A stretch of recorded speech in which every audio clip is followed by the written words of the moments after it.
توبہ کافی نہیں ہوتی, کسی سے کاؤنسلنگ کی ضرورت ہوتی ہے. جیسے چرس کی عادت پڑ گئی یا ہیروئن کی عادت پڑ گئی, کسی ہیروئن جی نے ہمارا بیان سنا اور توبہ کر لی جا کے, آئندہ ہیروئن نہیں پیوں گا, تو کیا خیال ہے نہیں پیے گا آئندہ؟ وہ تو ابھی پی کے آیا تھا نا, اس لیے توبہ کر لی, ابھی تو ٹھنڈا ہوا ہے. جب ہیروئن کی طلب پیدا ہوگی تو جسم مچلے گا. چاہیے چاہیے, مفتی صاحب بیان کر رہے تھے, قرآن میں آتا ہے حرام, حدیث میں حرام, جہنم کی آگ, چولہے پہ جائے گا, آگ دیکھے گا, بڑی خطرناک ہے بھائی. لیکن جو آگ اندر جل رہی ہے تو یہ باڈی کی ریکوائرمنٹ ہوتی ہے. تو ایسے ہیروئن جی کو کہا جائے گا بھائی ہیروئن سے توبہ بھی کرنی ہے اور فوراً قریبی ڈاکٹر سے رجوع بھی کرنا ہے کہ وہ ہیروئن کے علاوہ کوئی ایسا ٹیکا فی الحال لگا دے, چرس پہ لے آئے. ٹھیک ہے, چرس تھوڑی سی خالص چرس پہ لا دے آپ, وہ آہستہ آہستہ آہستہ آہستہ کیا کرے گا, چھڑوائے گا. تو جن لوگوں کو انٹرنیٹ پر فحش فلموں کی عادت پڑ جاتی ہے, یہ عادت باڈی کی ریکوائرمنٹ ہوتی ہے. پھر وہ توبہ کر بھی لیتے ہیں نا تو تھوڑے دنوں میں پھر خیالات, پھر ایک جسم جو ہے نا تڑپنا شروع ہوتا ہے. تو ایسے موقع پہ کسی اللہ والے سے اصلاحی تعلق بھی ضروری. اور میں ایسے نوجوانوں کو کہتا ہوں کسی ماہر نفسیات سے بھی رابطہ کرو جو خود یہ فلمیں نہ دیکھتا ہو, کیونکہ بعض ڈاکٹر خود ہی یہ کام کر رہے ہوتے ہیں, ان کو یہ برائی سمجھتے ہی نہیں ہے. کہنے کیا ہے نفسیات, انٹرٹین تھوڑا سا, وہ ان کی اپنی انگلش ہوتی ہے ان کی. بعض ڈاکٹر الٹا لوگوں کو الٹے کاموں پہ لگا رہے ہوتے ہیں, کہہ رہے ہیں یار اتنا بھی اسٹریس جو ہے نا لائف میں صحیح نہیں ہے, اسٹریس کو ختم کرنے کے لیے. حالانکہ اس سے اسٹریس ختم نہیں ہوتی, اسٹریس بڑھتی ہے. جیسے کوئی کہے اسٹریس ختم کرنے کے لیے ہیروئن پی لو, پینے کے بعد تو ایسی اسٹریس ختم ہوگی کہ آپ کو لگے گا دنیا میں مجھ سے زیادہ خوش کوئی ہے نہیں. لیکن اسٹریس اس سے بڑھتی ہے, پھر اور مانگے گا اور پھر اسٹریس سے ہی مر جائے گا وہ جا کے. تو ایسا ہی ہے, جو فحش چیزیں دیکھی جاتی ہیں یہ اسٹریس کو وقتی طور پہ ختم کرتی ہیں, حقیقت میں اسٹریس کو بڑھاتی ہیں. ایسا آدمی خوش نہیں رہ سکتا. تو کسی کو زنا کی عادت پڑ گئی اور کسی اور طرح سے اپنی خواہش پوری کرنے کی عادت پڑ گئی, انٹرنیٹ پر فحش فلمیں دیکھنے کی عادت پڑ گئی, تو توبہ بھی کرنی ہے اور ساتھ ساتھ علاج کے لیے جسمانی اور روحانی دونوں معالج سے رابطہ بھی کرنا. جسمانی معالج تو ماہر نفسیات ہیں, بہت سے ماہر نفسیات کو اللہ نے بڑی مہارت دی ہوتی ہے, ان سے رابطہ کریں. ملک میں بہت ہیں, کراچی میں بہت ہیں, ان کے پاس جائیں, بولیں بھائی اگر وہ کہنا کوئی فرق نہیں پڑتا, بولو بھائی فرق پڑتا ہے, مجھے یہ بیماری چھڑواؤ, ٹھیک ہے نا, مجھے یہ عادت چھڑوانی ہے, میں آپ کو فیس اسی چیز کی دوں گا, جس دن آپ نے چھڑوا دیا اتنے پیسے آپ, لیکن وہ ایڈوانس میں لے لیتے ہیں فیس, تو کچھ خرچ کرو نا اللہ کے لیے. تو ماہر نفسیات کے پاس بھی جائیں اور اللہ والوں سے اصلاحی تعلق بھی قائم کریں. کسی بزرگ سے بیعت ہو, ان کو بتائیں. تو آپ کو ایک نسخہ میں ویسے ہی بتا دیتا ہوں کہ کوئی بزرگ نہیں مل رہے, بزرگ بھی مارکیٹ سے شارٹ چل رہے ہیں آج کل, لوگ کہتے ہیں, حالانکہ ہول سیل کے حساب سے بزرگ موجود ہیں, لیکن کسی بزرگ سے مناسبت ہونے میں ٹائم لگتا ہے. پھر بزرگوں کے پاس رش اتنا ہے کہ وہ نمبر ہی نہیں آتا لوگوں کا کہ وہ آپ کو ٹائم دے. تو اس میں پھر یہ ہے کہ اگر آپ کے ساتھ کوئی ایسا مسئلہ ہے تو بھائی کچھ علاج میں بتا دیتا ہوں. سب سے پہلا, تبلیغ میں 4 مہینے کے لیے نکل جاؤ. ایسی کی 4 مہینے تو کچھ دیکھنے کو نہیں ملے گا, اس سے نہ دیکھو. جیسے گناہ کرنے کی عادت پڑتی ہے کر کے, تو چھوٹنے کی عادت پڑتی ہے چھوڑ کے. کچھ دن دل مچلے گا, جب ایک طویل عرصے تک نہیں دیکھو گے تو پھر دیکھنے کی عادت ختم. کچھ دن تو مچلے گا دل, 4 مہینے کے بعد دل کرے گا بھاگوں یہاں سے میں. لیکن تبلیغ میں ایک ماحول ملتا ہے, بہت دن تک گناہ سے دور رہیں گے تو انشاءاللہ عادت چھوٹ جائے گی. واپس آئے, پھر شیطان نے ورغلا کے گناہ کروا دیا, دوبارہ نکل لو. ایسی کی بولو نا, ایسی کی تیسی اس لیے کہہ رہا ہوں کہ پھر کاروبار, دکان کا ہر بھاڑ میں جائے کاروبار. پہلے انسان کا بچہ تو بنے آدمی, وہ تھوڑا نقصان کر لو کچھ نہیں ہوتا. پڑھائی اگلے سال ہوئی, کورونا کی وجہ سے اگلے سال ویسے ہی ہو رہی ہے نا, تو ایک اپنی اصلاح کی وجہ سے ہو جائے گی. تھوڑی قربانی دو گے تو بھائی دین آئے گا. تو تبلیغ میں بہت فائدہ ہوتا ہے. ایک کام سمجھ میں آ گیا, یہ ان لوگوں کے لیے جن کو اصلاحی تعلق فی الحال میسر نہ ہو, ورنہ تو اصل تو یہ کسی شیخ سے بزرگ سے بیعت ہو جاؤ. دوسرا کام یہ کرنا ہے کہ اپنے آپ کو بے لگام نہیں چھوڑنا ہے. آپ نے انٹرنیٹ پر بیہودہ فلمیں, فحش فلمیں دیکھنے سے توبہ کر لی اور کوئی برائی سے توبہ کر لی, توبہ تو لازمی کرو, صحیح ہے نا, پکی ڈھکی توبہ. لیکن ایک ارادہ کرنا ہے کہ آئندہ مجھ سے اگر شیطان نے گناہ کروایا تو یہ گناہ فری میں نہیں پڑے گا. اپنے آپ کو بولو اس کی تمہیں قیمت, بولتے کیوں نہیں, دینی پڑے گی. اور قیمت اپنے جسم کو نقصان پہنچا کے بھی اور اپنے آپ کو مالی نقصان بھی پہنچا. سمجھ میں نہیں آ رہی بات؟ پینلٹی لگے گی بھائی, جرمانہ ہوگا. اب وہ ہر آدمی اپنی تنخواہ کے حساب سے, آپ کی تنخواہ 1 لاکھ ہے, 10,000 20,000, اور خرچے بھی دیکھو نا, پتا چلا جرمانہ اتنا دے دیا کہ کھانے کے لیے گھر میں روٹی ہے نہیں, فلمیں ہی دیکھ رہے سارا دن بیٹھ کے, اب کوئی کرنے دھرنے کا کام ہے ہی نہیں. اتنا زیادہ جرمانہ نہ ہو کہ بچے متاثر ہوں, ان کی فیسیں ہی نہیں جا رہی, یا کوئی چھڑے چھاٹوں میں, یہ کنواروں میں زیادہ ان کے تو فیسوں کے مسئلے نہیں ہوتے, یہ زیادہ بیماری چھڑے چھاٹوں میں ہوتی ہے. اور جس چھڑے چھاٹ نے بیماری چھوڑی نہیں نا, کم وقت شادی کے بعد چھوڑتا نہیں ہے, پھر وہ دنیا چھوڑ دے گا, یہ بیوی چھوڑ دے گا, یہ بیماری نہیں چھوڑتا وہ. تو اپنے علاج کی فکر کرو, ورنہ قبر میں بھی یہی دل چاہے گا جن کو یہ لت پڑ جاتی ہے. تو کیا کرنا ہے, اپنے آپ کو سزا دینی, مالی بھی اور جسمانی. جسمانی سزا روزہ رکھ لے انسان, بھوکا پیاسا رکھے, صحیح ہے. یا روزہ نہیں رکھ سکتا, بھائی اگر مجھ سے یہ گناہ ہوا تو میں 24 گھنٹے کے اندر اندر 50 رکعتیں 100 رکعتیں نوافل کے پڑھوں گا. وہ اتنے زیادہ بھی سزا نہ ہو کہ پڑھنا ہی مشکل ہو جائے, اتنی ہلکی بھی نہ ہو کہ سزا کا عنصر اس میں سے ختم ہو جائے. تو اصلاحی تعلق میں فائدہ ہوتا ہے کہ ہر بزرگ ہر ایک کے حالات دیکھ کر اس کے لیے خود سزا تجویز کرتے ہیں کہ آپ کی تنخواہ اتنی, آپ کم از کم اتنے پیسے صدقہ کرو. اب آپ نے اگر کہا کہ 5 روپے صدقہ کروں گا اگر مجھ سے گناہ ہوا, تو آپ کہو گے دیکھتے رہو, شام کو 100 روپے دے دوں گا, کیا جا رہا ہے 100 روپے میں. اور آپ نے کہا 5 لاکھ صدقہ کروں گا, تو بس ایک ہی دفعہ ہوگا صدقہ, اس کے بعد دوبارہ گناہ تو ہوگا, صدقہ نہیں ہوگا. تو وہ اپنے حالات دیکھ کر, نہ اتنا تگڑا جرمانہ ہو. بھائی لائف جا رہا ہے بیان, کتنے لوگ ہیں, چلو اچھی بات ہے, کام کی باتیں ہیں نا, لوگوں سنیں. 5,000 روپے آپ نے اپنے اوپر متعین کر لیے کہ میں صدقہ کروں گا. ایک نارمل تنخواہ والے کے لیے یہ ٹھیک ہے. پھر یہ بھی دیکھنا ہے کہ یہ گناہ بار بار ہوگا تو بار بار صدقہ کرنا ہے. تو اتنی کیونکہ ایک دم سے نہیں چھوٹتی یہ چیزیں. حوصلے والے لوگ تو ہیں کہ چھوڑا تو بس چھوڑ دیا, لیکن ایسے حوصلے والے مارکیٹ میں شارٹ ہے نا. اصل تو حوصلہ یہ چھوڑ دیا تو چھوڑ دیا, ایسی مر جائیں گے نا, کوئی بات نہیں, مر جائیں. جگر مراد آبادی شراب سے توبہ کی تھی تو بیمار ہو گئے, مرنے لگے, تو ڈاکٹروں نے کہا, حکیموں نے کہا کہ تھوڑی سی پی لیں. انہوں نے کہا مر جائیں گے نا, تو کیا ہو گیا بھائی, جنت میں چلے جائیں گے. جب شراب سے توبہ جنت میں جانے کے لیے تو کی ہے, تو مر گئے تو اور کیا چاہیے. لیکن ایسا اسٹیمنا یہ جگر کا ہو سکتا ہے, جس کے جگر نہیں ہے, ہر ایک کے پاس ایسا جگر ہوتا نہیں. تو اصل تو یہ نہیں چھوٹ رہا, تو بھائی فری شیطان کو بے لگام نہ کر دو, سزا دو. جیسے ہی گناہ ہوگا 2 رکعت توبہ کے ساتھ گڑ گڑانا بھی ہے کہ اللہ ہو گیا اب نہیں کروں گا, صحیح ہے نا. شیطان کہے گا پہلے بھی تو یہی کہا تھا اب نہیں کروں گا, دوبارہ یہی کہہ رہا ہے اب نہیں کروں گا. تو شیطان کو بولے جب اللہ توبہ قبول کرنے کے لیے تیار ہے تو تیرے پیٹ میں مروڑ کیوں ہو رہا ہے. شیطان پتہ ہے توبہ چھڑوا دیتا ہے, کہہ رہا تیرے سے تو بار بار یہی کہہ کے جاتا ہے پھر کر لیتا ہے, تو چھوڑ اب نہیں کر. تو شیطان سے بول کہ جب گناہ کرتے ہوئے شرم نہیں آ رہی تھی, حالانکہ توبہ کر کے گیا تھا نا, تو توبہ کرتے ہوئے شرم کیوں آئے بھائی. شرم تو گناہ کرتے ہوئے آنی چاہیے تھی کہ ابھی توبہ کر کے گیا ہوں پھر گناہ کر رہا ہوں.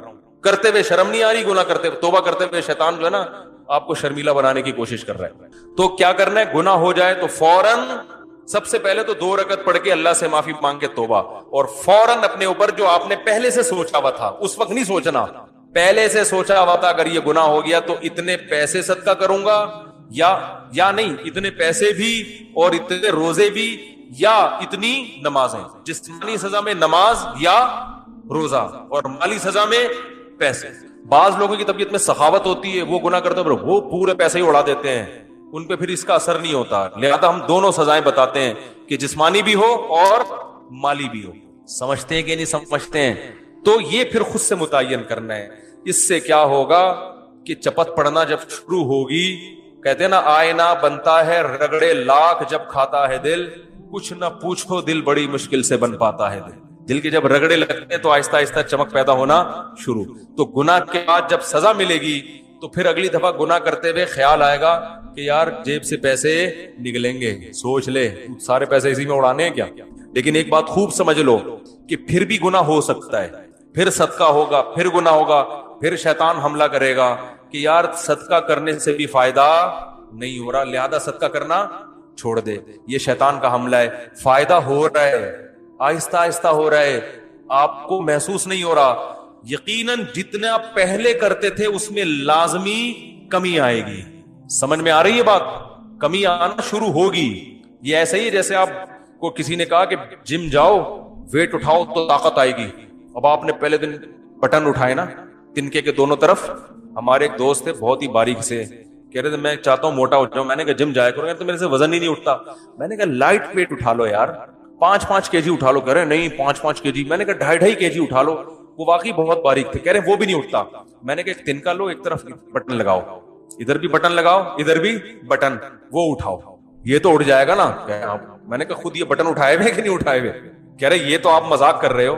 میں نے کہا آپ کون سا, آپ بھی تو مذاق ہی کر رہے ہو بھائی. کوئی تو ایک حد ایسی ہوگی جہاں ویٹ آپ سے اٹھے گا.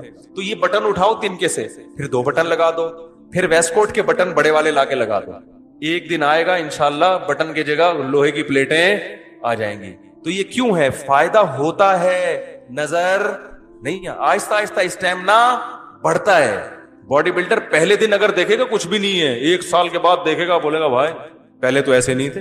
پہلے تو قمیض اتارتے تھے, ڈاکٹر کو ایکس رے کرنے کی ضرورت پڑتی نہیں تھی, یہیں سے نظر آ جاتا تھا پھیپڑوں میں کتنا پانی آیا ہوا ہے. ٹھیک ہے نا. تو آہستہ آہستہ ہوتا ہے. تو اسی طرح یاد رکھو, جب پینلٹی لگاؤ گے اپنے اوپر, جرمانہ دو گے, توبہ بھی کرو گے, لگے گا تو یہ کہ کوئی فائدہ نہیں ہو رہا, لیکن آہستہ آہستہ فائدہ. بھائی 10-15 سال کی عادت ہے, 2-4 سال تو لگ سکتے ہیں نا چھوٹنے میں. تو ہمت نہیں ہار نہیں, ٹھنی اس سے ہے دشمنی عمر بھر کی, کبھی وہ دبا لے کبھی تو دبا لے. شیطان سے پھڈا ہمیشہ کا ہے, ابھی تک تو شیطان ہی دباتا رہا ہے. آج ہم بھی ٹرائی کرتے ہیں, دبانے کی کوشش کرتے ہیں نا, ایک دن آئے گا انشاءاللہ کچھ چل دو گے شیطان. تو مایوس نہیں ہونا ہے, چھوڑنے کی کوشش بولو نا بھائی کرنی. دوسری بات یہ کہ بالفرض گناہ اگر نہیں چھوٹا, آپ صدقہ بھی کر رہے ہیں, روزہ بھی رکھ رہے ہیں, یا نمازیں بھی پڑھ رہے ہیں کفارے کے طور پہ, اصل تو یہ کہ چھڑوانا ہے گناہ. ایسی کہ چھوڑ کے دنیا چھوڑنے سے پہلے گناہ چھوڑنا ہے, کیونکہ اس کا انجام اچھا نہیں ہے. لیکن اتنا فائدہ تو ہوگا نا اگر بالفرض نہیں چھوٹا.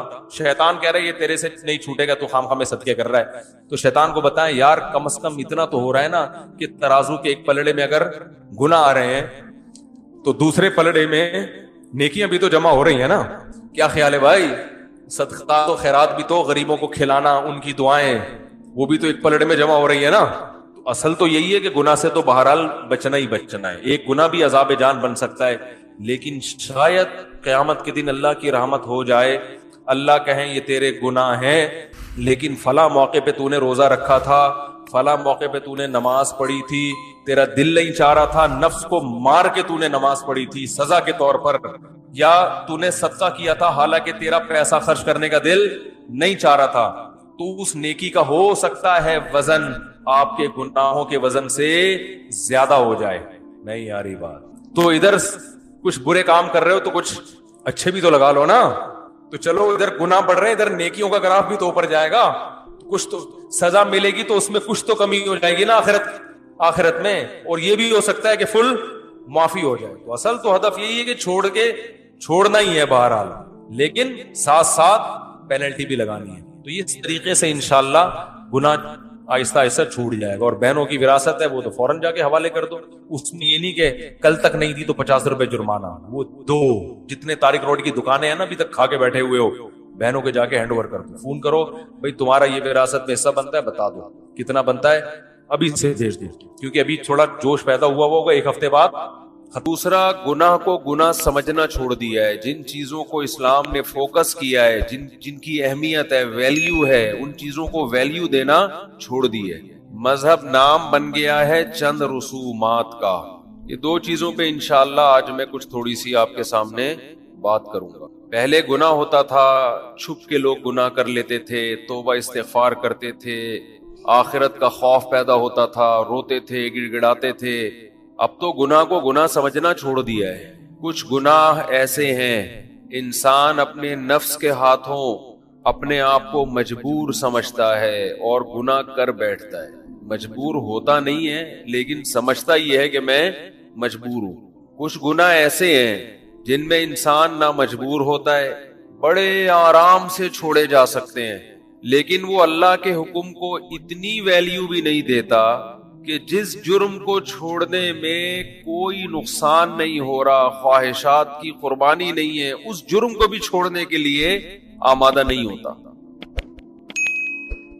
میں ایک مثال سے بات سمجھاتا ہوں. میں نے بہت دفعہ دیکھا ہے جماعت کی نماز کھڑی ہو, اگلی صف میں جگہ ہے, پچھلی صف والا آگے نہیں آ رہا. یہ مثال ہے, یہ ٹاپک نہیں ہے.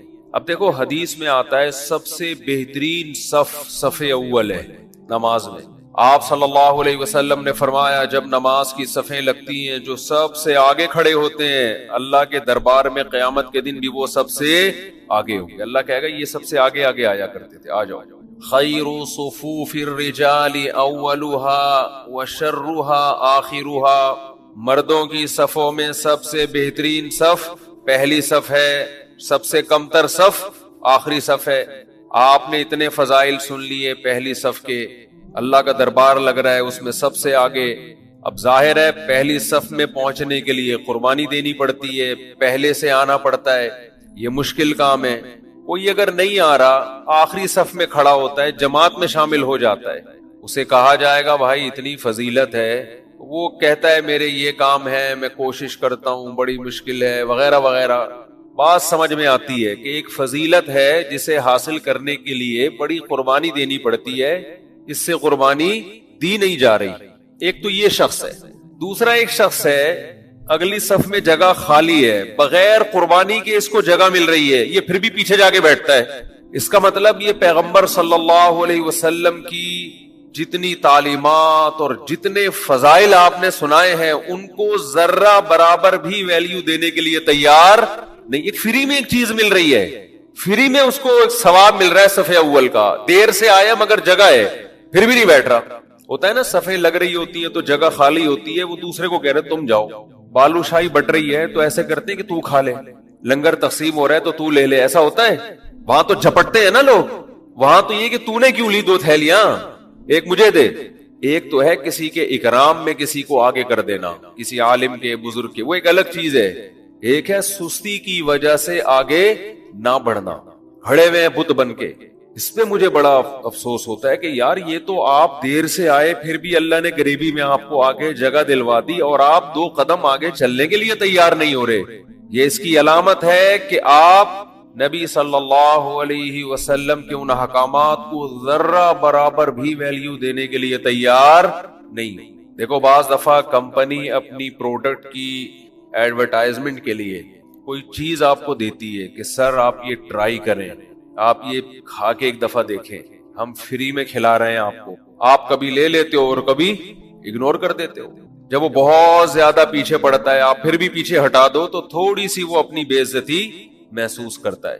اسلام آپ کو کوئی چیز دے رہا ہے, ترغیبات بیان کر رہا ہے, اور وہ فضیلت بھی آپ کو فری پھوکٹ میں مل رہی ہے, فری میں مل رہی ہے, اور آپ پھر بھی نہ لو. اس بات کا خوف ہے نا کہ اللہ کو غضب آئے گا. بعض چیزیں سنت ہوتی ہیں, لازم نہیں ہوتی, لیکن بعض مواقع پر وہ لازم بن جاتی ہے. حدیث میں آتا ہے کہ ایک شخص بائیں ہاتھ سے کھا رہا تھا, صحیح حدیث ہے. آپ صلی اللہ علیہ وسلم نے فرمایا سیدھے ہاتھ سے کھاؤ. اس شخص نے کہا لا استطیع, مجھ میں سیدھے ہاتھ سے کھانے کی طاقت نہیں ہے. آپ نے فرمایا اس میں طاقت ہے, تکبر کی وجہ سے یہ الٹے ہاتھ سے کھا رہا ہے. اسی وقت اس کا ہاتھ شل ہوا اور فالج کا اٹیک ہوا اور کھانے کی طاقت اللہ نے چھین لی. کیوں بھائی, ہاتھ تبدیل کرنے میں کتنا ٹائم لگتا ہے, یہ اس سے کھا رہے ہو تو کس سے شروع ہو جاؤ, اس میں کتنا ٹائم لگتا ہے. لیکن آپ پیغمبر کے آرڈر کو کوئی ویلیو ہی نہیں دے رہے. یہ وہ سنت ہے جس میں آپ کے 5 روپے بھی خرچ بولو نہیں ہو رہے. اب یہ کبر ہے کہ آپ اسلام کی آرڈر کو بالکل کلعدم قرار دے رہے ہو. اس سے کیا ہے, جس سے مرضی چاہوں کھاؤں میں. اس کا مطلب اللہ نے معاذ اللہ پھر جو دائیں ہاتھ سے کھانے کی ترغیب پیغمبر کے ذریعے دی وہ ساری غلط تھی, وہ فضول تھی. آپ کے ہاتھ میں تکلیف ہے یا آپ 2 چیزیں کھا رہے ہیں, ایک ہاتھ سے ایک چیز ایک سے دوسری, سمجھ میں آتا ہے. یہ ہاتھ چینج کرنے میں ٹائم کتنا لگتا ہے, آپ پھر بھی اگنور کر رہے ہو. ہے یہ سنت, کوئی فرض واجب نہیں ہے, لیکن ایسی سنت ہے جس میں آپ کی کوئی انرجی صرف نہیں ہو رہی. تو بلا وجہ اس سنت کو چھوڑ دینا جبکہ آپ کو حدیث بھی سنائی جا رہی ہو, اس موقع پہ آپ کو نہیں. اس کا مطلب بھائی آپ یونائٹڈ نیشن کے لا کو کی ویلیو ہے, ملکی قانون کی آپ کے دل میں ویلیو ہے, آپ کے دل میں اپنے خاندانی روایات رسم و رسومات کی ویلیو ہے. آپ کبھی کسی شادی میں دھوتی بنیان میں نہیں جاتے. آپ کو پتا ہے ہمارا کلچر نہیں ہے یہ. ہر چیز کو لفٹ کرا رہے ہو, اگر نظر انداز کر رہے ہو تو کس کے آرڈر کو, اللہ کے آرڈر. آرڈر کو نظر انداز کرنے، کبھی تو انسان کے لیے وہ آرڈر پہ عمل مشکل ہوتا ہے، کبھی بہت آسان ہے، پھر بھی نظر انداز کر رہا ہے. یہ انسان کے فرعون اور متکبر ہونے کی دلیل ہے. تھوڑا پانی پلائیں گے؟ بالکل سادہ ہو، ٹھنڈا نہ ہو، پراٹھے چپک جائیں گے. تو یہ سادہ ہونے، یہ متکبر ہونے کی دلیل ہے. تو اب میں عرض کر رہا ہوں کہ پہلے زمانے میں غلطی ہوتی تھی، جزاک اللہ، پہلے زمانے میں انسان غلطی کرتا تھا، گڑ گڑاتا تھا. اب بہت سے گناہ ہمارے کلچر میں ایسے ہو رہے ہیں جن گناہوں پہ نہ تو انسان مجبور ہے، نہ اس کی خواہشات اس کو کھینچ. ایک چرسی چرس پیتا ہے، غلط کرتا ہے، لیکن وہ کہتا ہے بھائی مجھے عادت ہو گئی ہے، مجھ سے برداشت نہیں ہوتا. غلط وہ بھی کر رہا ہے، یہ کوئی عذر نہیں ہے. لیکن ایک نارمل آدمی جس کو چرس کی عادت نہیں ہے، اسے کہا جا رہا ہے کہ مت پیو، کہتے ہیں میں تو پیوں گا.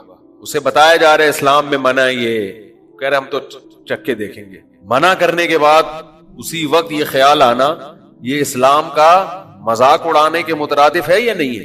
اس کا مطلب آپ تو کوئی ویلیو نہیں دے رہے. ایک تو ہے دوستوں میں بیٹھتا تھا، لت پڑ گئی اس کو. اب جو گناہ ہو رہے ہیں وہ گناہ وہ ہیں جن میں ان گناہ سے بچنے میں نہ پیسہ خرچ ہو رہا ہے، نہ خواہشات کی قربانی، بس ویسے ہی.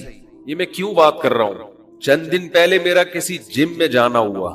یہ جو میں اتنا باریک ہوں، یہ جم جا کے نہیں ہوا، یہ ذہن میں رکھیں، یہ جم جانے سے نہیں ہوا. کیوں ہوا؟ اس میں 4 شادیاں، 3 جتنی بھی ہیں وہ بھی ہو سکتی ہیں، ویسے بھی ہو سکتا ہے، کوئی بھی وجہ ہو سکتی ہے. جم وجہ نہیں ہے اس کی.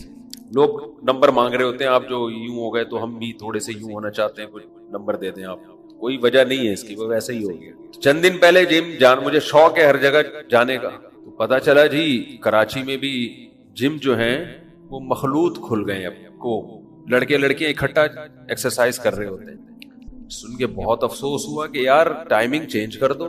لڑکیاں صبح کر لیں، لڑکے دوپہر کر لیں، یہ لڑکے یا دوپہر کر لیں، لڑکے صبح کر لیں. نہیں جی، اس میں کیا جا رہا ہے آپ کا؟ اگر لڑکوں کی ٹائمنگ الگ کر لو، خواتین کی ٹائمنگ بولو الگ کر، اس میں کتنے پیسے لگتے ہیں؟ اگنور، اللہ کے حکم کو پسے پش ڈال دینا. کوئی ویلیو نہیں ہے خدا کے حکم کی، کچھ بھی ہو جائے، بس کلچر برا نہ سمجھے اس کو. جب تک کلچر میں یہ چیز بری سمجھی جاتی تھی، لوگ کہتے تھے ٹھیک ہے بھائی نہیں کریں گے یار، ہمارا کلچر ہے، ہم اس طرح، ہم یورپین اور ویسٹرن کلچر نہیں ہے ہمارا. اب کلچر اس کو ایکسپٹ کر رہا ہے تو سب لوگ اس کو ایکسپٹ کر رہے ہیں، کوئی بات. تو مجھے بار بار ایسے موقع پہ قرآن مجید کی وہ آیت یاد آتی ہے. شعیب علیہ السلام نے اپنی قوم کو کہا نا کہ ناپ تول میں کمی مت کرو، اللہ کے ساتھ غیروں کو شریک مت کرو. شعیب علیہ السلام اسی قوم کے، اسی قبیلے کے تھے. بار بار ڈراتے رہے، بار بار ڈراتے رہے. دیکھو یہ اللہ کی نافرمانی ہے، اس سے خدا کا قہر آئے گا، خدا کا غضب آئے گا. یہ گناہ مت کرو، خدا ناراض ہوگا جس نے تمہیں بنایا ہے. وَاذْكُرُوا إِذْ كُنْتُمْ قَلِيلًا فَكَثَّرَكُمْ، تم کمزور تھے، اللہ نے تمہیں طاقتور بنا دیا. ساری نعمتیں شعیب علیہ السلام کس کی بیان کر رہے ہیں؟ اللہ کی. بار بار کہہ رہے ہیں میرا آرڈر نہیں ہے، یہ کس کا آرڈر ہے؟ اللہ کا، جو تمہیں کھلاتا ہے، جو تمہیں پلاتا ہے، جو آسمان سے بارشیں برساتا ہے، جو تمہیں اولاد کی نعمت دیتا ہے. یہ سب کچھ آٹومیٹیکلی خود بخود نہیں ہو رہا. آپ جم جانے کے بعد جو پراٹھے کھاتے ہو، انڈے کھاتے ہو، گوشت کھاتے ہو، یہ ساری خدا کی پیدا کردہ چیزیں ہیں. وہ بارش روک لے، تمہارے جم کی 2 ٹکے کی ویلیو نہیں رہے گی. یہ جو پیٹ بھرے ہوئے اور مسل بن رہے ہیں نا، یہ ہری ہری اسی لیے سوج رہی ہے کہ خدا کی طرف سے بارشیں برس رہی ہیں. وہ جانوروں کو سوکھا چارہ کھلا کے چکنا گاڑا دودھ پیدا کر رہا ہے، وہ مرغیوں کو باجرے کھلا کے انڈے پیدا کر رہا ہے. وہ خوراک کی فراوانی ہے، رزق کی فراوانی ہے. وہ رزق روک لے، 2 ٹکے کی ویلیو نہیں رہے گی ان چیزوں کی. پیٹ جب بھرے ہوئے ہوتے ہیں تو ہری ہری سوچتی ہے انسان کو. بھوکے ننگے لوگوں کو گناہ نہیں سوچتے. جم میں جاتا ہی وہی ہے جس کے پاس رزق کی فراوانی ہوتی ہے. اسے پتا ہے کہ پھر یہ انڈے منڈے کھانے پڑیں گے اور گوشت کھانا پڑے گا، یہ غریبوں کی خوراکیں نہیں ہیں. وہی سب سے زیادہ نافرمان. میں دوستوں سے کہتا ہوں یار تم جم جاؤ، کس نے منع کیا؟ ڈریس تو پورا پہن لو، چڈی پہننے کی کیا ضرورت ہے؟ ایک چیز اسلام نے کہہ دی کہ ناف سے لے کے گھٹنے تک چھپانا فرض ہے، تو خدا تم سے اور کوئی مطالبہ نہیں کر رہا. پورا جسم کھول دو یار. ہم تھوڑی کہہ رہے مرد کو کہ برقع پہن کے جم میں جائے، وہ جو مرضی پہننا ہے پہنو. ناف سے گھٹنے تک کا ایریا کیا کر دو؟ چھپا دو اس کو. اس سے زیادہ کھولنے کی اجازت نہیں ہے. کوئی ویلیو نہیں. کتنا ٹائم لگتا ہے؟ اس میں بھی وہی ایکسرسائز ہوتی ہے جو چڈی پہن کے ہوتی ہے. وہی بات ہے، خدا کے حکم کو ویلیو اگر یہ ملکی قانون بن جائے کہ کوئی ٹراؤزر کے بغیر جم میں نہیں جا سکتا, اتنا ڈریس پہننا پڑے گا, سب فالو کریں گے اس کو. اگر کوئی جم میں کسی کو کہہ دینا کہ بھائی آپ یہ ڈریس ناف سے گھٹنے تک پورا پراپر پہن کے آئے, تو فوراً جواب تمہیں کیا تکلیف, بلکہ چڈی اتار کے کھڑا ہو جائے گا, وہ کر لے, تو نے جو کرنا ہے کر لے, کر لو بھائی, آپ نے جو کرنا ہے, جس نے بنایا ہے وہ سب دیکھ رہا ہے. وَلَا تَحْسَبَنَّ اللَّهَ غَافِلًا عَمَّا يَعْمَلُ الظَّالِمُونَ, اللہ کہتے ہیں ظالم جو کچھ کر رہا ہے اللہ کو اس سے غافل مت سمجھو. یہ جم کے بعد جو کھائے گا نا, انڈے منڈے پھوڑے گا یہ بیٹھ کے, یہ سب میرا ہی رزق ہے, یہ میرا ہی دیا ہوا ہے. اتنا کلو دودھ اور اتنے کھجوریں اور اتنے بادام اور اتنے یہ سب بتا رہے ہوتے ہیں نا, یہ سب اللہ کہتے ہیں میں نے پیدا کی, کھا لے ابھی کھا لے, حساب میں نہیں لینے آنا, میرے پاس ہی ہے تو نے. تو مجھے بڑا افسوس ہوا, میں نے کہا کہتے ہیں اب تو زیادہ تر کوئی کھل رہے ہیں, تو لڑکے لڑکیاں مکس. خواتین کو شرم نہیں آتی, کیوں اپنے جسم کو ایکسپوز کر رہی ہو مردوں کے سامنے؟ وہاں تو ڈریسنگ بھی ایک چست لباس ہوتا ہے, غیرت ختم. ان کے مرد کہاں گئے جو اپنی بیوی کو بھیج رہے ہیں اس طریقے سے؟ وہی بات ہے یار, چلتا ہے یار, کلچر ہے یہ, مولویوں کی طرح تنگ نظر تھوڑی ہے. تو کپڑے پورے اتار دو آپ بھائی, ان کے ہاں تو نائٹ کلب ہے, پورے پورے کپڑوں کے بغیر بھی ہوتے ہیں وہ لوگ یورپ میں, امریکہ میں. اور آپ کا بھی فیوچر وہی ہے, انجام بلکہ اس سے آگے نکلو گے. جب غریب کے پاس پیسہ آتا ہے نا تو وہ اوقات بھول جاتا ہے, مسلمان جب بے حیا بنتا ہے تو ان سے 2 ہاتھ آگے نکلتا ہے. ابھی تو کلچر تھوڑا سا روک رہا ہے آپ کو, تھوڑے پیسے کم کما لو یار, تھوڑا سے کمی کرو. میں کسی کے منہ پہ کبھی نہیں کہتا کہ آپ غلط کر رہے ہو, یہ اس سے نصیحت کے بجائے اگلا بے عزتی محسوس کرتا ہے. میں منہ پہ نہیں کہتا کہ آپ غلط کر رہے ہو, آپ صحیح کر رہے ہو. وہ نصیحت بعض دفعہ فائدے کے بجائے نقصان دے دیتی ہے, لیکن یہ غلط ہے. عوام کو بھی چاہیے وہ یہ نہ کہیں کہ بھئی ہمیں لڑکوں کی ٹھڑک ہوتی ہے, ہمیں ایسا جم چاہیے جو کو ہو. براڈ مائنڈڈ بن رہے ہیں. کیا تمہیں اللہ نے آدمی نہیں بنایا؟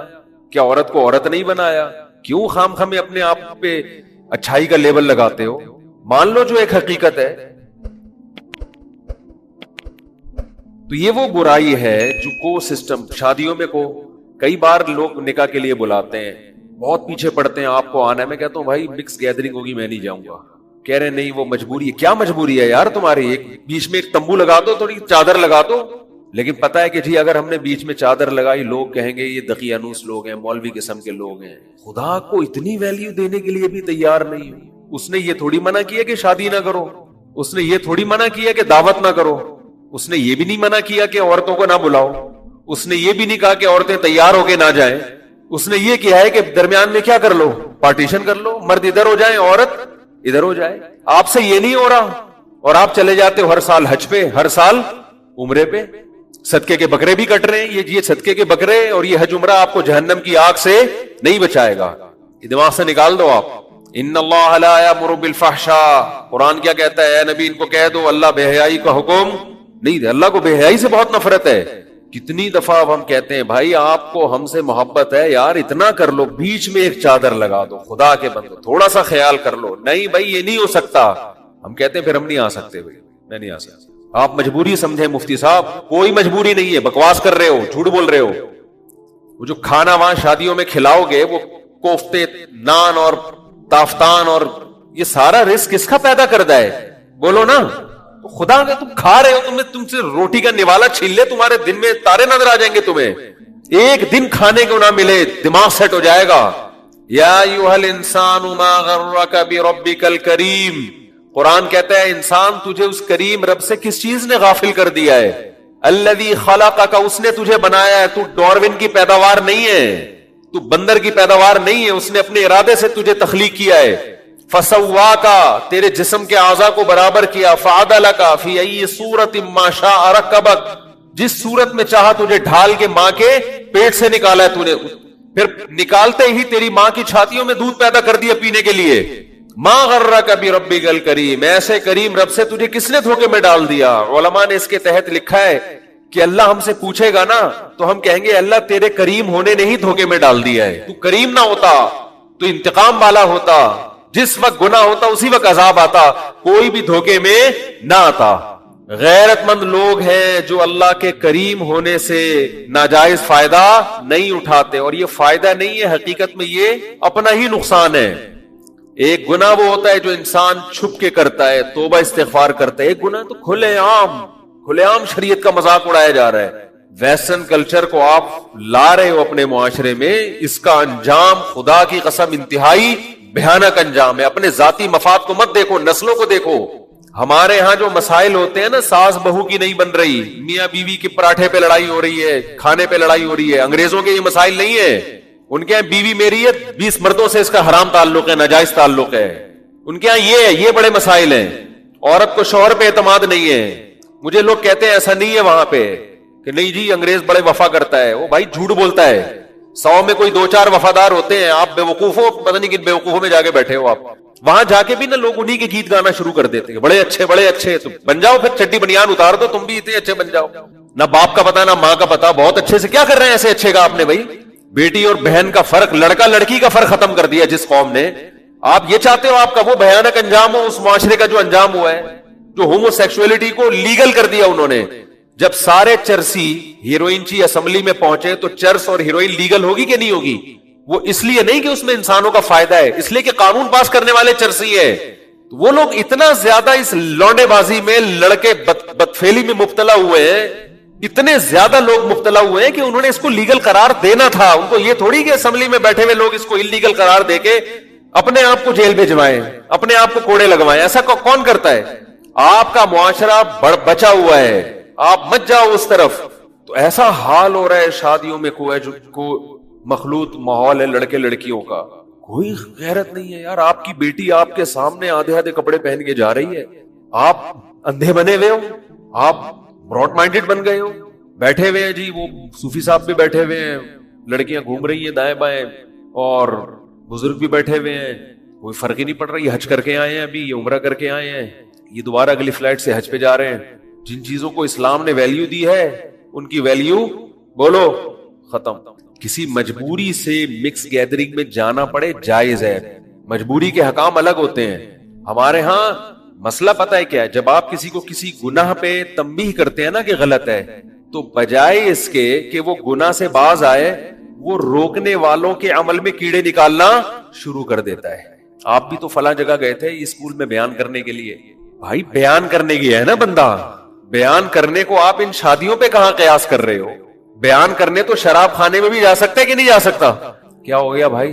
بجائے اس کے کہ انسان توبہ کرے فوراً. وہ مولانا طارق جمیل صاحب نے بھی تو وہ میرا کے سر پہ ہاتھ رکھا تھا, پتہ نہیں کس کے سر پہ رکھا تھا, مجھے تو ایک کا نام پتا ہے, سما ٹی وی والے نے پوچھا تھا نا, اس کے سر پہ ہاتھ رکھا تھا. اس کو آپ ادھر کدھر لگا رہے ہو؟ ایک تبلیغ کے لیے کسی کے سر پہ چادر ہو اور بہن بنا کے بیٹی بنا کے اس کو دین کے قریب لانے کے لیے کسی کے سر پہ ہاتھ رکھ لینا, اس کا مس گیدرنگ سے کیا تعلق ہے؟ اس بے غیرتی سے کیا تعلق ہے جو شادیوں میں ہو رہی ہے؟ لیکن اپنے گناہ کو, میں مولانا طارق صاحب کا حمایتی نہیں ہوں. لوگ مجھے اکثر کہتے ہیں ان کی حمایت میں ہی بیان کریں فلاں. میں نے کہا بھائی وہ خود کر دیں اگر ان سے کوئی لوگوں کو کنفیوژن ہو رہی ہے. لیکن جو چیز غلط ہے, جو اعتراض غلط ہے, وہ کیا ہے؟ وہ غلط ہے, وہ اس کی بیس ہی غلط ہے. اس کی بیس یہ ہے کہ علماء اکثر مس گیدرنگ سے روکتے ہیں. لوگ فوراً کہتے ہیں یہ بھی تو اس دن ٹرین میں بیٹھے ہوئے تھے, سامنے لڑکی بیٹھی ہوئی تھی. ٹرین میں کیا کھڑکی سے نکل کے چلا جائے آدمی؟ تو سیٹ ہے اس کی, بیٹھے گا جا کے. ہم کہیں سفر کرتے ہیں, بعض دفعہ کوئی بندہ سیلفی لے رہا ہوتا ہے, لڑکی بھی آگے کھڑی ہو جاتی ہے, اس کو آپ نہیں بھگا سکتے وہاں پہ, وہ غیر اخلاقی حرکت سمجھی جاتی ہے. کوئی بھی میں نہیں لڑکیوں کے ساتھ سیلفیاں نہ دیتا ہوں نہ سیلفیاں لیتا ہوں خواتین کے ساتھ, لیکن کہیں کوئی بندہ سیلفی لے رہا ہوتا ہے, اس کی بہن وائف وہ بھی کھڑی ہو جاتی ہے آ کے. ایسے موقع پہ کسی کو دھکے دینا, پیچھے ہٹانا ٹھیک نہیں ہے. اس سے کوئی تعلق نہیں ہے کہ آپ شادی بیاہ میں کیا کریں, پارٹیشن نہ کریں. وہاں ہمارے بس میں پارٹیشن ہوتی ہے کیا؟ میں یہ کہوں گا سیلفی کے لیے پہلے یار تمبو لگا بھائی. وہ کہیں گے تمبو لگ گیا تو سیلفی کہاں گئی؟ پھر کس چیز کو آپ کس سے ملا رہے ہو؟ بجائے اس کے کہ اپنے جرم پہ انسان توبہ کرے. میں اپنی شادی میں مکس گیدرنگ کروں اگر, پھر آپ کہو یار بیان آپ مکس گیدرنگ کے خلاف کر رہے تھے, اپنے ولیمے میں آپ نے کوئی پارٹیشن یہ اعتراض بنے گا. نہیں یاری میرا خیال ہے بات سمجھ میں. یا میں خود مکس گیدرنگ میں جا کے چائے پی رہا ہوں, وہاں بریانیاں پھوڑ رہا ہوں, شادی میں مکس گیدرنگ ہے اور ہم خود وہاں بیچ میں بیٹھ کے کیا کر رہے ہو, انجوائے کر رہے ہو. یہ اعتراض بنتا ہے کہ اس دن تو مکس گیدرنگ کے خلاف بیان کر رہے تھے اور اب کہاں بیٹھے ہوئے ہیں, وہیں بیٹھ کے بریانی پھوڑ رہے ہیں. سمجھ میں آ رہی ہے؟ یہ اعتراض بنے گا صحیح اعتراض, کہ بول کچھ رہے ہیں عمل کچھ اور ہے. یہ نہیں ہوتا کہ وہ فلانی آئی تھی سر پہ چادر بھی تھی, وہ گلے بھی نہیں مل رہے, اس گلے تو ویسے ہی ناجائز ہے, سر پہ ہاتھ رکھ دیا. بعض دفعہ علماء کے پاس